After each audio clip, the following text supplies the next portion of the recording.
નમસ્કાર મિત્રો, ટીવી બાર ગુજરાત પર તમારું સ્વાગત છે। રોજબરોજના સમાચારની અપડેટ મેળવી તે પહેલા આપણી ચેનલમાં નવા હોય તો લાઈક કરીને સબસ્ક્રાઇબ જરૂર કરી દેજો, જેથી કરીને આવનારા નવા સમાચારની અપડેટ સૌથી પહેલા તમને જોવા મળે। તો સૌથી પહેલા સમાચારની વાત કરીએ તો ખાસ કરીને 8મી ફેબ્રુઆરી આસપાસ એક શક્તિશાળી પશ્ચિમ વિપક્ષ સક્રિય થવાની સંભાવના છે, જેના કારણે 10મી ફેબ્રુઆરી આસપાસ ગુજરાતના અનેક વિસ્તારોમાં વાદળછાયું વાતાવરણ છવાઈ શકે છે અને પર્વતીય વિસ્તારોમાં થવી બરફવર્ષા પણ આ વખતે સિસ્ટમ વધુ મજબૂતી આપી રહી છે અને જેના પરિણામે રાજ્યના કેટલાક ભાગોમાં છૂટવાયા વરસાદી ઝાપટા અને માવઠું વરસી શકે છે।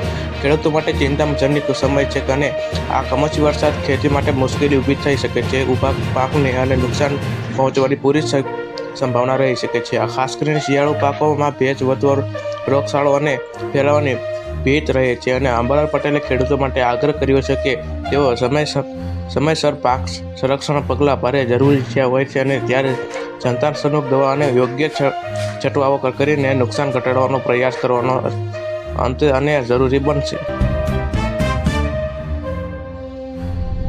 બીજી વાત કરીએ તો ખેડૂતો માટે આવી એક ખુશ ખબર। ખેડૂતો આ બે યોજનાઓનો જેમ કે પીએમ કિસાન યોજના અને પીએમ માધ્યના અન્ય યોજનામાં રજીસ્ટ્રેશન કરાવેલું હશે તે ખેડૂતો માટે ખાતામાં વર્ષે 42,000 રૂપિયા ઘેર બેઠા આવશે।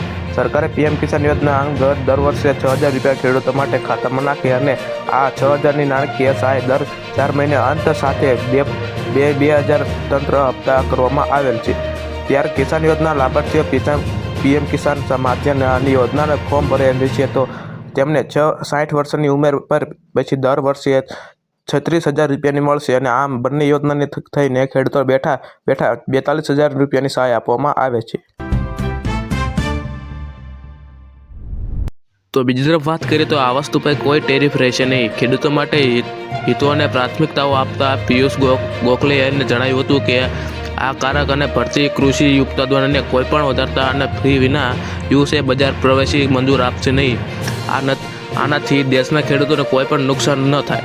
આ ચા, મસાલા, કોફી, નાળિયેર અને તેલ, કોપરા અને વનસ્પતિ મીણ જેવા ઉત્પાદન પર અમેરિકા પણ કોઈ પણ આયાત અને ડ્યુટીની લાગશે નહીં।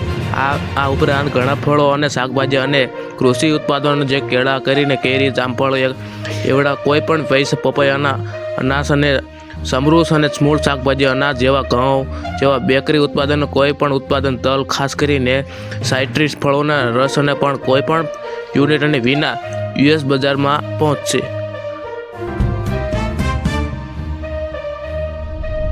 બીજી વાત કરીએ તો વિકસિત ગુજરાતમાં હાલ કુલ મળીને 336 કરોડ NSFAA કાર્ડ ધારકો છે। કાર્ડ ધારકોને મફત ઘઉં ચોખા આપવામાં આવે છે અને વિકાસના બમણા ફૂંકવામાં આવી રહ્યા છે। ત્યારે અસલિયત છે કે લોકોને 2% ખાવાના આ ફાંખા છે, ત્યારે કરુણ અને તેઓ ગુજરાત સરકારે હજારો લાખો લોકોને મફત અનાજ આપે છે તેને સિદ્ધિ ગણાવી રહી છે।